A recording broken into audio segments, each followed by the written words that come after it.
Hello students, मैं Anju ma'am. चलिए आज की क्लास हम लोग स्टार्ट करते हैं। आज की क्लास में आप लोग को कारक बताऊंगी।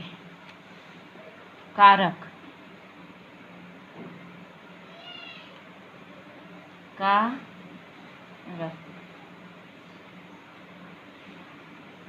अब कारक क्या है, पहले आपको ये बता दें कारक के बारे में कि भाषा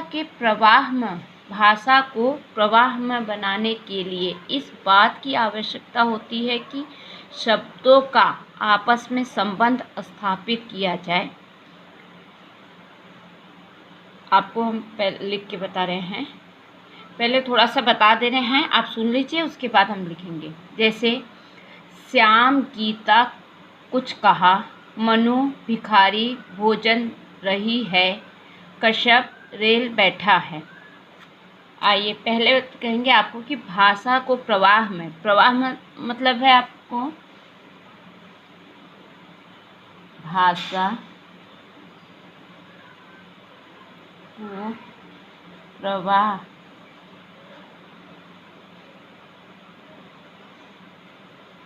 प्रवाह में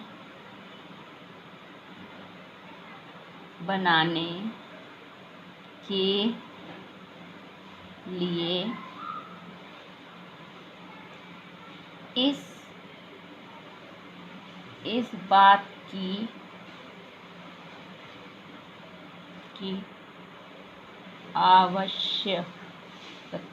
इस बात की आवश्यकता होती है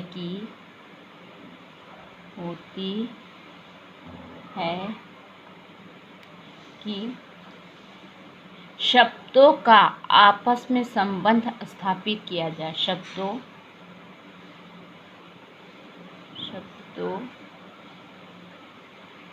का आपस में संबंध स्थापित किया जाए।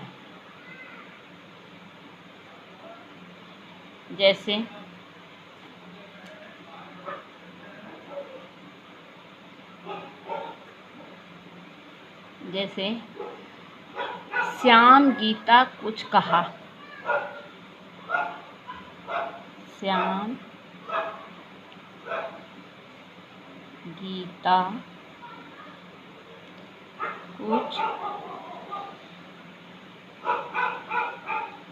कुछ कहा, मनु भिखारी भोजन दे रही है। मनु भिखारी भोजन दे रही है। कश्यप रेल बैठा है। कश्यप रेल बैठा है। अब आप पहले बताते हैं आपको कि देखिए भाषा को प्रवाह में मतलब कि प्रवाह में बनाने के लिए इस बात की, जैसे प्रवाह में मतलब बिना रुके हुए कोई भी शब्द वाक्य बोले तो बिना रुके उसमें अटके नहीं, तो भाषा को प्रवाह में बनाने के लिए इस बात की आवश्यकता होती है कि शब्दों का आपस में संबंध स्थापित किया। अगर जैसे शब्द है और उसे एक साथ संबंध है उसका जोड़ना हो तो उसे बिना रुके हुए हमें बोलना पड़े। अब यहाँ जैसे श्याम गीता कुछ कहा, ये सार्थक शब्द है, इसमें इन वाक्यों में सार्थक शब्द हैं, लेकिन सार्थक शब्द होते हुए भी इनमें जो कुछ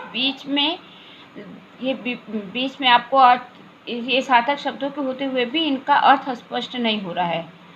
कैसे? श्याम गीता कुछ कहा। दूसरा है मनु भिखारी भोजन दे रही है। कश्यप रेल बैठा है। ये आपके सार्थक शब्द होते हुए भी इसके अर्थ नहीं निकल रहे हैं। अब इसे हम कैसे सार्थक में पूरा बताएंगे। देखिए अब इसको हम लोग ये श्याम ने गीता से कुछ कहा। अब इसमें आपको जैसे किसने किससे कहा हो गया। दूसरा है आपका मनु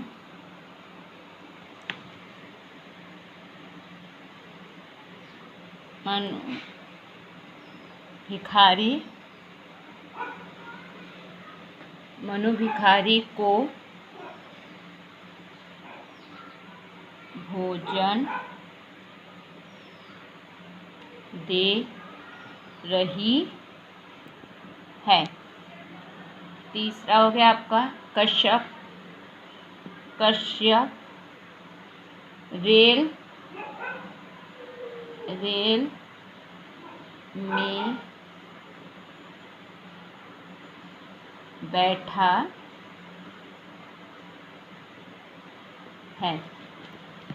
यहाँ आपको बता दें कि देखिए ऊपर क्या है आपके, श्याम गीता कुछ कहा, मनु भिखारी भोजन दे रही है, कश्यप रेल बैठा है। इसमें विभक्तियाँ लगती हैं, वो विभक्तियाँ चिन्ह जो कि आपको संबंध स्थापित करते हैं। अब देखिए नीचे, श्याम ने गीता से कुछ कहा, ये इसमें विभक्ति क्या है, एक जगह ने है और दूसरी जगह से है। फिर मनु भिखारी ऊपर है भोजन दे रही है, लेकिन यहाँ विभक्ति आपकी लगी है को, जो इसमें वाक्य में संबंध स्थापित करने हैं। तीसरा कश्यप रेल में बैठा है, जो ये चीज़ें ये यहाँ विभक्तियाँ हैं। अब आपको इन वाक्यों में ने को से में कारक के चिन्ह हैं और इन्हें विभक्तियाँ कहते हैं। कारक संज्ञा या सर्वनाम का क्रिया के साथ संबंध स्थापित जोड़ते हैं। आपको बता दें कि इन वाक्यों में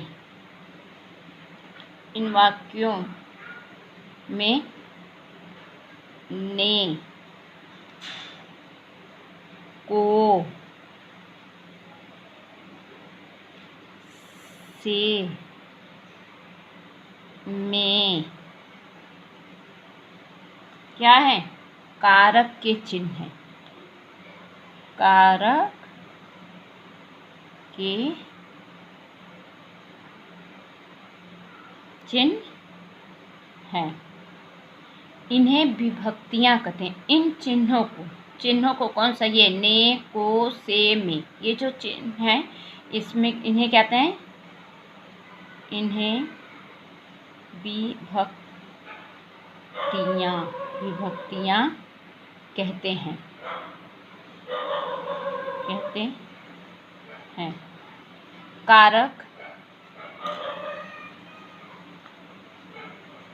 कारक संज्ञा या सर्वनाम का, कारक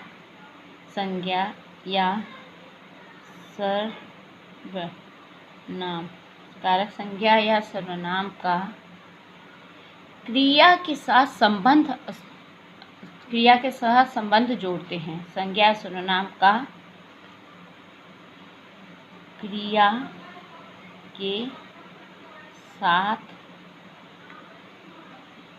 संबंध जोड़ते हैं। पता चला आपको क्या है कारक। कारक वह है, आपको हम बता दें कि भाषा को प्रवाहमय बनाने के लिए इस बात की आवश्यकता होती है कि शब्दों का आपस में संबंध स्थापित किया जाए। अब आपको बताएं कि जैसे बता दें कि भाषा आपको बोल रही है, लेकिन जैसे हम बोल रहे हैं श्याम गीता कुछ कहा, यहाँ शब्द आपके रुक गए। मनु भिखारी भोजन दे रहे हैं, कश्यप रेल में बैठा है। ये आपके शब्द सार्थक हैं, लेकिन इसमें विभक्तियाँ जो होती हैं इन्हें जुड़ा नहीं है, ये अलगाव लगा। जैसे श्याम ने गीता से कुछ कहा, इसमें ने और से विभक्ति है और ये संबंध, वाक्य में संबंध जोड़ रहे हैं। मनु भिखारी को भोजन दे रही है। अब मनु भिखारी भोजन दे रही है, ये वाक्य आपको सही नहीं, इसमें को विभक्ति लगी है। कश्यप रेल में बैठा है। इन वाक्यों में ने, को, से, में कारक के चिन्ह हैं। ये कारक के चिन्ह, इन्हें विभक्तियाँ कहते हैं। कारक के चिन्हों को क्या कहते हैं? विभक्तियाँ कहते हैं। कारक संज्ञा या सर्वनाम का क्रिया के साथ संबंध जोड़ता है। आइए आपको बताएं कि इनके द्वारा ही संज्ञा या सर्वनाम का वाक्य में अन्य शब्दों के साथ संबंध स्पष्ट होता है। अब आपको बताएं कि कारक की परिभाषा।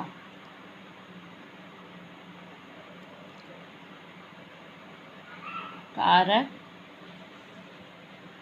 की परिभाषा। कारक की परिभाषा क्या है? अभी तो मैंने आपको विभक्तियाँ बताई, लेकिन आइए कारक की परिभाषा में क्या है? संज्ञा या सर्वनाम के जिस रूप में संज्ञा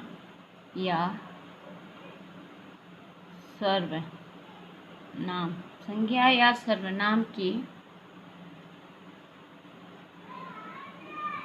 जिस रूप में उसका संबंध वाक्य के अन्य शब्दों तथा रूप में उसका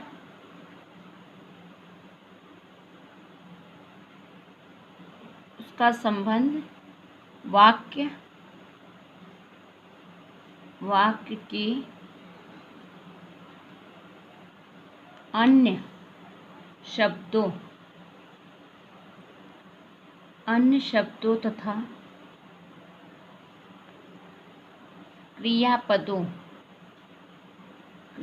अन्य शब्दों तथा क्रियापदों के साथ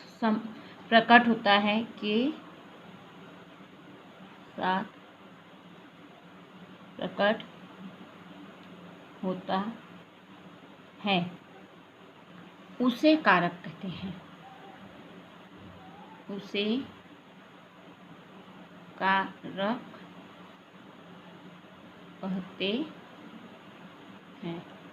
समझ में आया कारक की परिभाषा?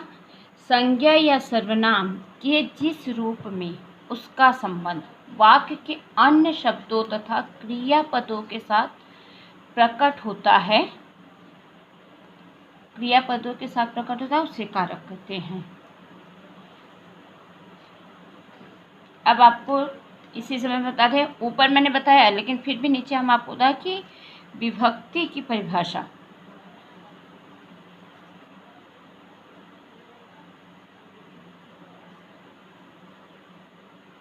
विभक्ति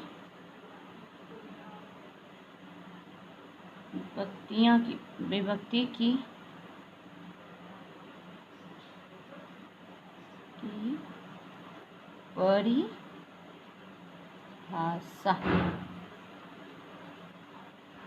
परिभाषा क्या है?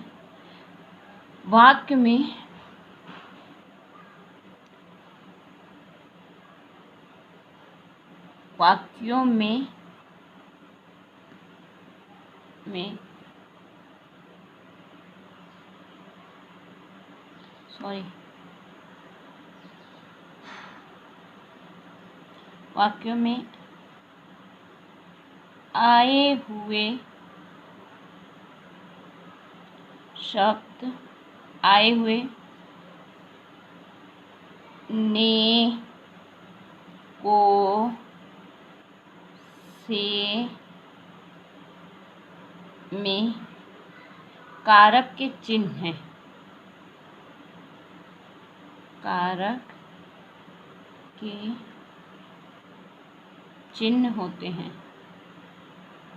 होते हैं। इन्हीं चिन्हों को विभक्ति कहते हैं। इन्हीं चिन्हों को विभक्ति कहते हैं। समझ रहा है आपको कारक और विभक्ति। अब आइए हम लिखेंगे कारक के कितने प्रकार हैं। उसे भेद भी कहा जाता है कि कारक के कितने भेद हैं।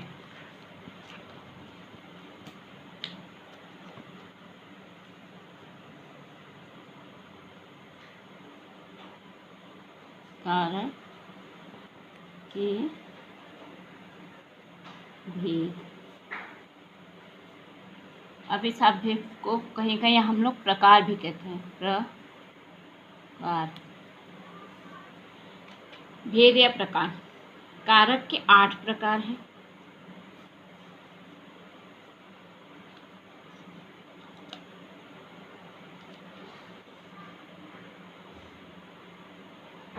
कारक के 8 भेद या प्रकार।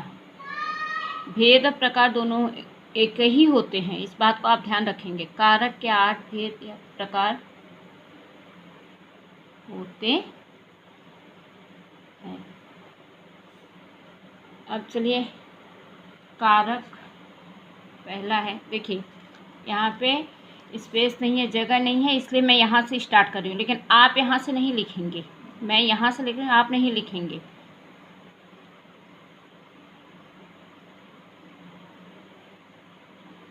कारक और कारक चिन्ह। कारक चिन्ह, इन्हीं कारक चिन्ह को विभक्ति भी कहते हैं। डायरेक्ट विभक्ति लिख दे रही हूँ या कारक चिन्ह लिख रही हूँ। कारक चिन्ह या फिर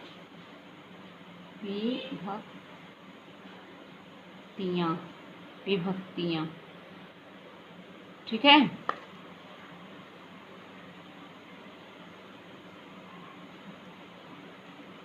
ओके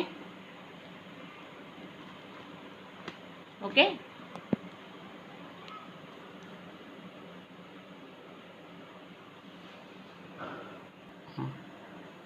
कारक और कारक की विभक्तियाँ, आपको अर्थ नहीं लिखना है, ठीक है। तो इसलिए हम लोग कारक और कारक की विभक्तियाँ ही लिखेंगे। सॉरी बच्चों, अर्थ तो हम लोग बाद में समझेंगे ना। पहले कारक क्या है और उसकी विभक्ति क्या है। तो क्या है, कारक और विभक्तियाँ। कौन कौन सी विभक्तियाँ उसकी? कारक चिन्ह, कारक चिन्ह, इसे कारक चिन्ह भी कहते हैं। ये अर्थ नहीं लिखना है, ठीक है। तो अब कारक चिन्ह में हम आपको, चलिए ये रॉन्ग होगा, इसे मत लिखिएगा आप लोग, ठीक है। इसे मत लिखिएगा, डायरेक्ट नीचे आइए। या इसे समझिए नहीं कि मैम क्या अर्थ बता रही, अर्थ इसमें नहीं है। ओके, अब आइए, पहला है कारक में कर्ता। पहला क्या है आपका? कर्ता। अब कर्ता की विभक्ति क्या है? नहीं। ये जो अर्थ है आगे हम लोग जब इसे विस्तार से पढ़ेंगे तो उसमें आपको समझाएंगे। यहाँ पहले डायरेक्ट आप लोगों की कारक कितने हैं और कारक के भेद कितने हैं। तो कारक के भेद 8 हैं। पहला है कर्ता, दूसरा है कर्म। कर्म क्या है? विभक्ति को। फिर है करण। करण की विभक्ति क्या है? से, द्वारा, के द्वारा। फिर अब तीसरा है संप्रदान। संप्रदान, संप्रदान का क्या हो गया आपका? के लिए, के लिए। चौथा है अपादान। अपादान, अपादान में आपका क्या हो गया?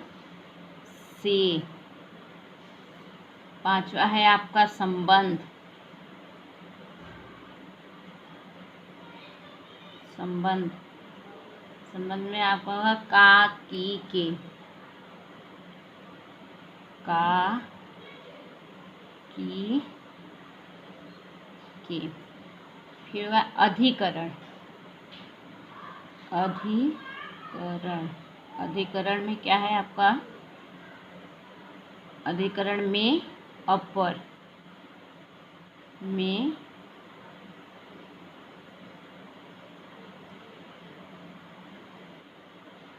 रुक जाइए, में पर। और फिर आठवां हो गया संबोधन। संबोधन, संबोधन में क्या हो गया? हे और अरे।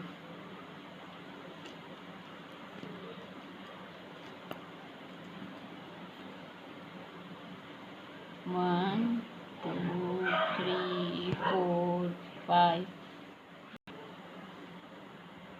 ए, 2, 3, 4, 5, 6, 7 और 8। ये हो गए आपके कारक। कारक कितने प्रकार के? 8 प्रकार के। उसकी विभक्ति और कर्ता की विभक्ति ने, कर्म की, को, करण, से, द्वारा, के द्वारा, संप्रदान, के लिए, अपादान, से, संबंध, का, की, के, अधिकरण, में, पर और संबोधन, हे, अरे। ये आपके कारक के 8 विभक्तियां हैं। अब हम इसे विस्तार में पढ़ेंगे। पहला क्या है हमारा? कर्ता। पहला है कर्ता, कारक।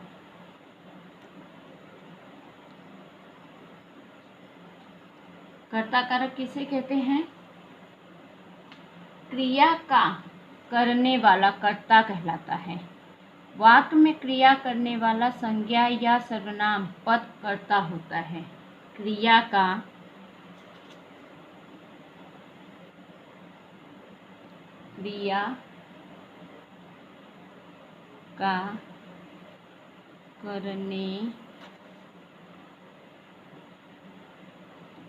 करने वाला कर्ता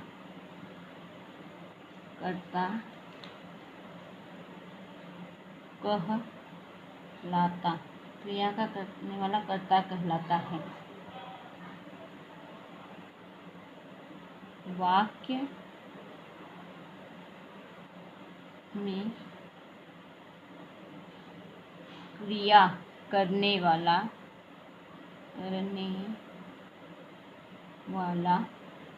संज्ञा या सर्वनाम पद, संज्ञा या सर्वनाम पद कर्ता होता है। कर्ता होता है। जैसे, अब जैसे हम आपको बता रहे हैं,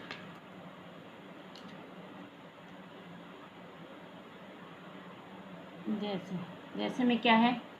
राधा ने कहानी सुनी। राधा ने कहानी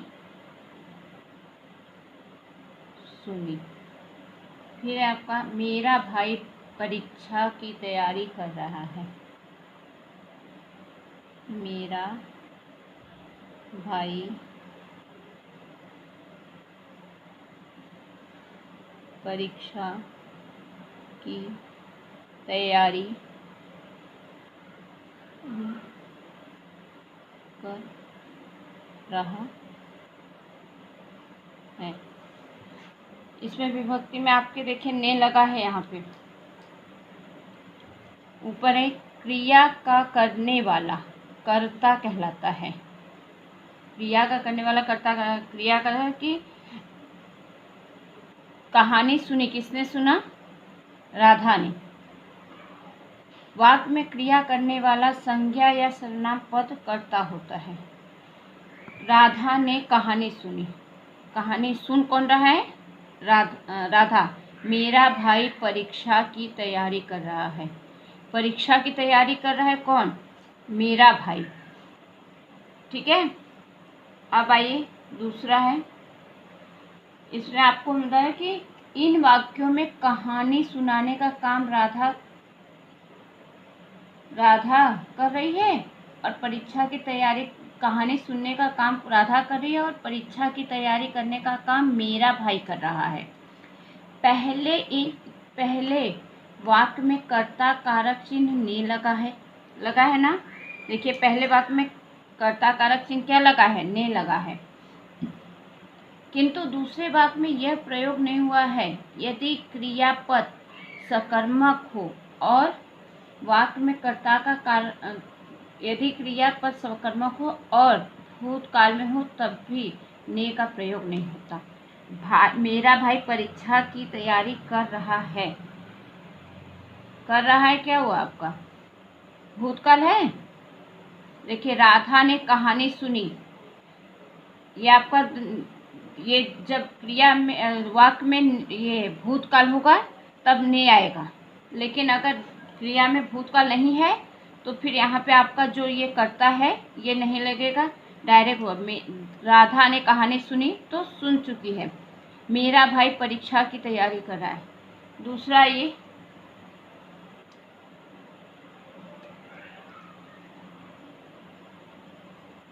सेकेंड है आपका कर्म कारक।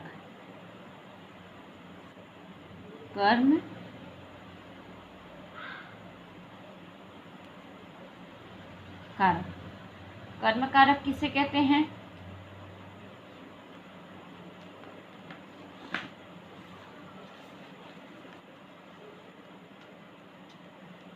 वाक्य में क्रिया का फल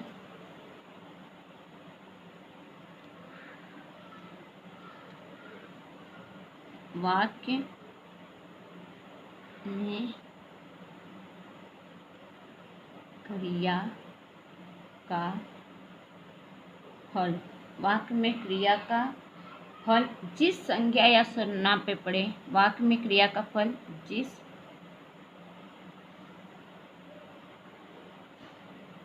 संज्ञा या सर्वनाम पर पड़े, जिस संज्ञा या सर्वनाम पर पड़े उसे कर्म कहते हैं। उसे कर्म कहते हैं। कर्म कारक का चिन्ह, कर्म कारक का चिन्ह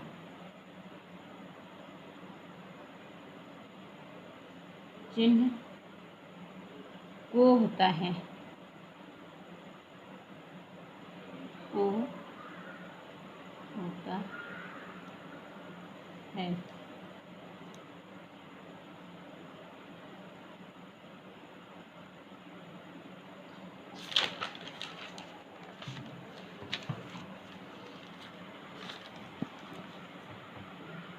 कभी कभी इसमें विभक्ति का प्रयोग नहीं होता है। कभी इसमें विभक्ति का प्रयोग नहीं होता। आपको एक बात बता दें, विभक्ति को कहीं कहीं पर सर्ग कहा जाता है। विभक्ति को कहीं कहीं परसर्ग कहा जाता है, ये मैं ऊपर लिख दे रही हूँ।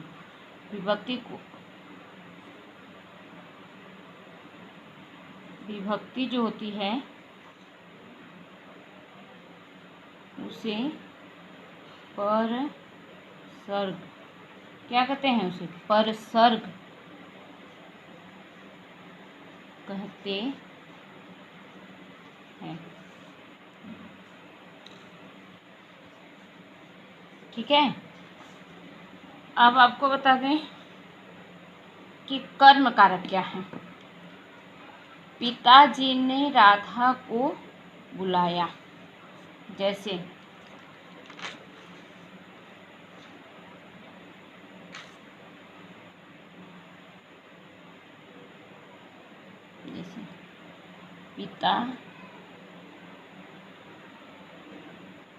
पिताजी ने राधा को बुलाया। पिताजी ने किसे बुलाया? राधा को बुलाया। दूसरा है आपका राधा कहानी सुनाती है। राधा कहानी